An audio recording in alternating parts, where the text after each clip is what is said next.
Hello everybody, RV living with the geezer. I'm just pulling away from the raised Wright ranch and went down to Hazel earlier and I bought my old phone mount wouldn't hook up, wouldn't mount on the dash of the new used geezer mobile, so I went and got this phone mount, which seemed to be real sturdy, and I tried doing a little video on the way home, and I guess this car, because my old phone mount was just like this one, I guess this vehicle has more vibration than my Ram pickup, because I mean that video was really bouncing all over the place. And I even uploaded it to YouTube because they've got that video stabilization, and it didn't help. It was just too bouncy. So yeah, I guess I'll just handhold my camera from now on, which I did most of the time. On these back roads it's fine, but you know, when you're in heavier traffic you don't want to do that. So this mount might be all right, like if I'm going through towns and I want to do a video and I'm driving slower.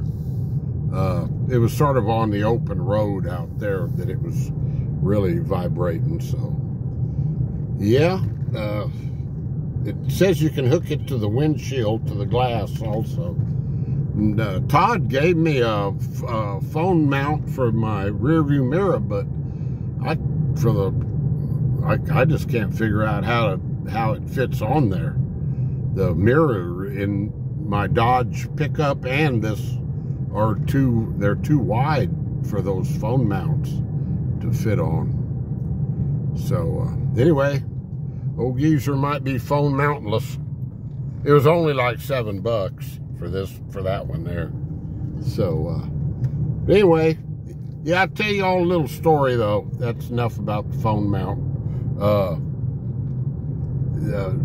Dennis, boondocking with Dennis, was talking about George Straits' place down there in Rockport the other day, and just reminds me of a story when I was in the fire department at I used to work part-time out at Leon Springs, and which is northwest San Antonio, and we got a call one morning for a fire alarm going off in the Dominion, which was at the time, and it might still be, the richest subdivision in San Antonio.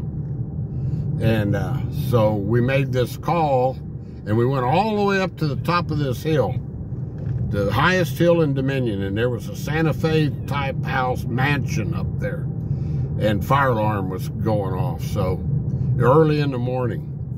So I was in charge that day of the truck that went up there, and so I got my clipboard and everything, you know, and usually those don't amount to anything, but you still have to, you know, do a report. So I think there was 3 of us that day, and the other 2 guys were going through the house checking everything, and so the lady came and let us in, and she had her house coat on still, and so I was getting, we were walking around checking the house out, and I kept seeing all these pictures of George Strait,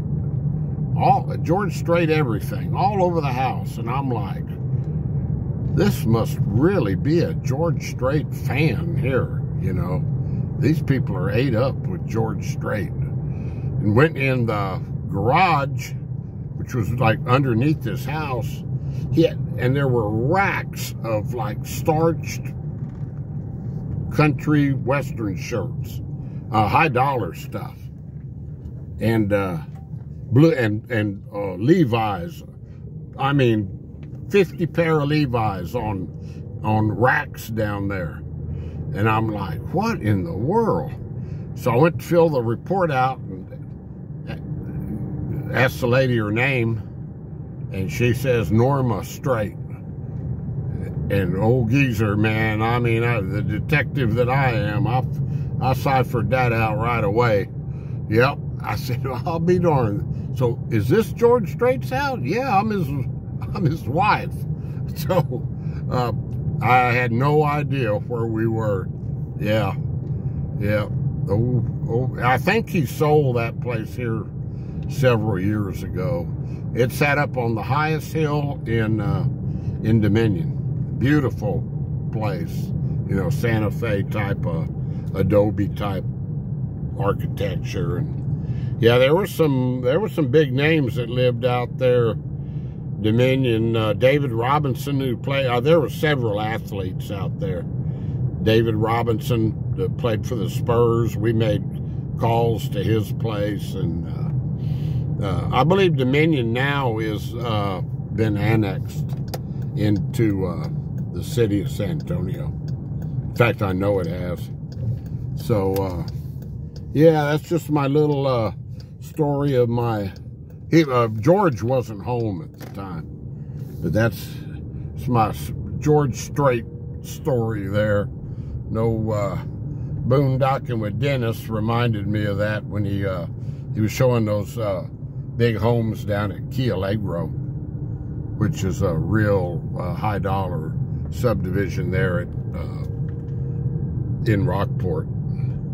So anyway, guys, that's the update on the phone holder, which I guess it's cheap enough. I'll just probably keep it. Like I say, if I'm driving real slow in traffic, it would probably be all right. But I guess my Ram pickup had better suspension than this Jeep. This vehicle does ride sort of rough in the front, it seems like. So anyway, so be it. No big deal. I can handhold the camera. Doesn't take that much energy. I still got it in me. Have a good one, guys, and stay blessed, and stay positive, and just have a great day. Here's that new subdivision. Boy, I came to town Friday afternoon. I got halfway down the main drag in Boyd, and I turned around. I got off the road and turned around and came back. It would have taken me a half an hour to go a quarter of a mile. That's how bad the traffic was. So, and it's only going to get a lot worse. So, we'll be talking to you later, guys. Adios. Bye-bye.